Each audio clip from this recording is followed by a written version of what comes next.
से निकल जाए तो लोग सकता है कि यार ये क्या हो रहा है, लेकिन ये एस्ट्रॉयड करीब 40,000 किलोमीटर प्रति घंटे की रफ्तार से आ रहा है। आपने भी बताया कि जब एक एस्ट्रॉयड या क्षुद्र ग्रह आया तो डायनासोर खत्म हो गए और एक पूरी प्रकृति खत्म हो गई। तो अगर इतनी बड़े आकार का एस्ट्रॉयड इस गति से आ रहा है, कुछ लोग कुछ जगह पर मैं अध्ययन कर रहा था उसमें 1,00,000 किलोमीटर प्रति घंटे की रफ्तार भी लिखी हुई है, कुछ जगह लिखा हुआ कि 45,000 किलोमीटर प्रति घंटे की रफ्तार से आ रहा है। तो अभी तो ऐसा कोई खतरा दिखाई नहीं देता, लेकिन अचानक अगर इतनी रफ्तार से कोई एस्ट्रॉयड, बड़ा एस्ट्रॉयड पृथ्वी पर आता है तो क्या होगा?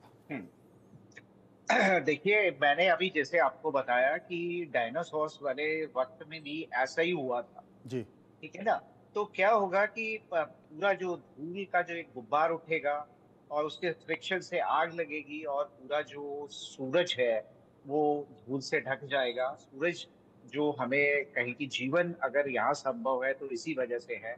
तो आप देखेंगे कि पूरा जो माहौल है, अगर सनलाइट नहीं होगी, सब पेड़ पौधे खत्म हो जाएंगे, आपकी जो पूरी फूड चेन है वो खत्म हो जाएगी। एक तो डायरेक्ट इम्पैक्ट होगा कि जो उस इम्पैक्ट के एक डायरेक्ट कहीं की संपर्क में आ गए, वो तो समझ लो एक मैकेनिकली खत्म होगी वो प्रजातियां।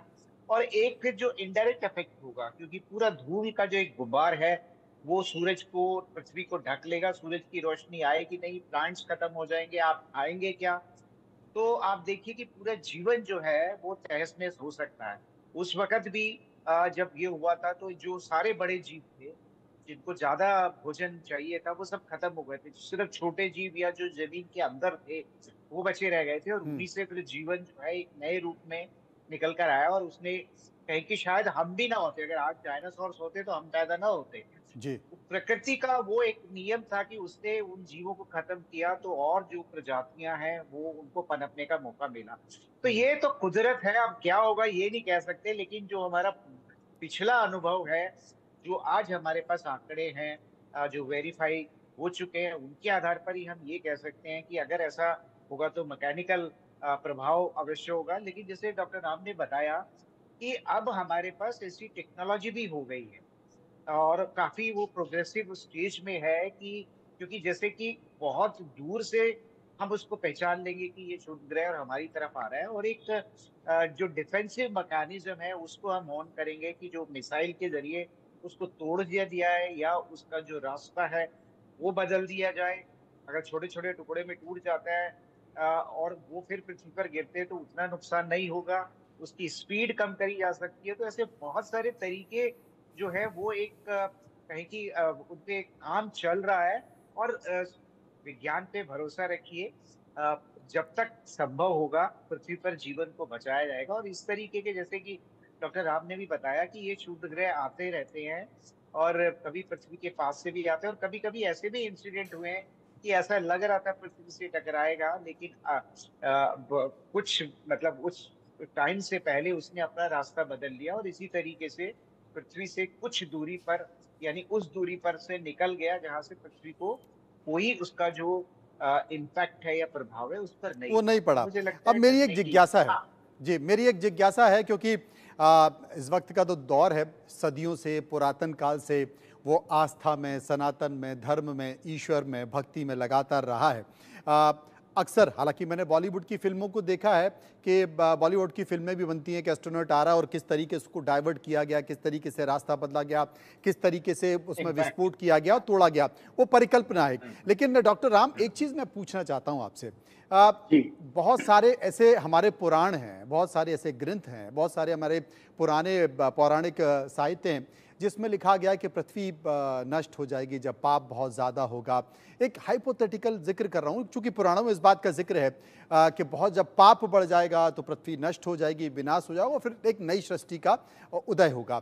तो क्या इस तरह की जो किंवदंतियाँ हैं, पौराणिक कथाओं में दी गई हैं, क्या इनसे जोड़कर देखा जाए या सिर्फ विज्ञान है? देखिए, पौराणिक जो भी किंवदंतियां हैं उनका अपना औचित्य है और उनको इनसे जोड़कर उसमें से विज्ञान की लहरियों को ढूंढना, हुँ। ये मानवता का एक अपने अध्ययन का विषय है। उदाहरण के लिए धरती को अपन क्या कहते हैं? माँ कहते हैं, हुँ। पृथ्वी माँ कहते हैं। और चंद्रमा को कहते हैं मामा कहते हैं। क्यों कहते हैं? भाई जो है अपनी बहन की रक्षा करता है और यही हालत यहाँ हो रहा है। चंद्रमा का जो गुरुत्वाकर्षण है वो इस तरह के आने वाले छोटे-मोटे पिंडों को अपने रास्ते से हटा देता है, वो अपनी ओर खींच लेता है। हम्म। खुद वो भार ग्रहण कर लेता है। चंद्रमा की धरती को अगर आप देखेंगे तो वहाँ कितने सारे गड्ढे दिखते हैं। वो सब जो है इस तरह के उल्कापातों का ही एक कारण है कि बड़े-बड़े जी। एस्टेरॉइड उससे टकराए हैं। लेकिन अगर वो धरती पर आ जाते तो निश्चित रूप से विनाश होता। तो पौराणिक कथाओं में जिस तरह से चंदा मामा कहा गया है, तो मामा जो है अपनी बहन की रक्षा कर रहा है और मुझे पूरा विश्वास है। लेकिन ये प्रकृति जो है बड़ी विस्मयकारी है, अजीबो-गरीब चीज़ें इसमें भरी हुई हैं। अभी कुछ साल पहले एक पिंड आया था, उसको हम पिंड भी नहीं कह सकते, ज़्यादातर पिंड गोल होते हैं और तेज़ गति से घूमने के कारण उनके आकार जो है अंडाकार भी हो जाता है, तरह-तरह के उसमें रूप भी बन जाते हैं। एक बहुत लंबा ओमुआ नाम का एक अंतरिक्ष का एक पिंड आया था, जिसको आज तक वैज्ञानिक नहीं समझ पाए। जी। वैज्ञानिकों ने पहले लगा कि इस तरह का कोई एस्टेरॉइड है, फिर कहा किसी दूसरे ग्रह से आया हुआ चीज़ है, फिर कहा कि अब तो ऐसा लगता है उससे जो आने वाले संकेत थे उनको जब एनालाइज़ किया गया, तो ऐसा लगा कि जैसे कि वो कोई न कोई मैसेज यहाँ से भेज रहे हैं और अंत में मान्यता ये हुई कि दूसरे कोई गैलेक्सी से इस तरह का, जैसे हमने वॉयेजर भेजा है, इस तरह का कोई अंतरिक्ष यान आया था और किसी बड़ी सभ्यता ने यहाँ आकर हमारी खोज करने की कोशिश की है और जी। विज्ञान भी इस दिशा में काम कर रहा है। उसने अभी कुछ दिन पहले जो संदेश भेजे थे पृथ्वी से अपने चैनल्स पर, और हमको भी कुछ संदेश मिल रहे हैं जिनको हम डिकोड नहीं कर पाए। कुछ परिकल्पनाएं ये भी कहती हैं कि वहां पर एलियंस मौजूद हैं, हमसे ज्यादा विकसित लोग मौजूद हैं, लेकिन अभी तक किसी तरह का मतलब प्रमाण त्यागी नहीं साहब, मिला आप है। एलियन से इनकार नहीं कर सकते जिसका जिक्र डॉक्टर राम कर रहे हैं। एलियन है।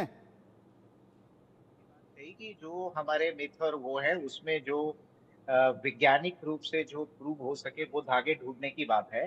तो क्योंकि एलियन को हमारी हॉलीवुड की फिल्मों ने और बॉलीवुड की फिल्मों ने काफी पॉपुलराइज किया है। हम्म। लेकिन आज की सच्चाई वैज्ञानिक तथ्य यही है कि अभी तक एलियन के अस्तित्व की पुष्टि, उसका कोई प्रमाण जो है हमें नहीं मिला है। एक हाइपोथेटिकल लेवल पे एक पॉसिबिलिटी जरूर व्यक्त कुछ लोग की जा कहते हैं कि सकती है शायद कि नासा के जैसे पास है, अमेरिका की कुछ लैब में ऐसी बहुत पहले चीजें आई थी, वो रखी नहीं, हुई हैं। हम्म। वो व्हाट्सएप मीडिया की का क्या कहें कि व्हाट्सएप यूनिवर्सिटी की ज्ञान है, उस जी। पे ध्यान मत दीजिए। जी। ऐसा कुछ नहीं है, क्योंकि अभी तक हमारे पास एलियन की पुष्टि का कोई प्रमाण हमें नहीं मिला है। जी। कहानी किस्से बहुत हैं जो कि इस मिथ को और थोड़ा गाढ़ा करते हैं, लेकिन पॉसिबिलिटी से इनकार नहीं किया जा सकता। देखिए, विज्ञान जो है किसी चीज को तभी मानता है जब उसका प्रमाण हमें मिल जाता है। तो पॉसिबिलिटी तो व्यक्त की जा रही है, हो सकता है जैसे सभ्यता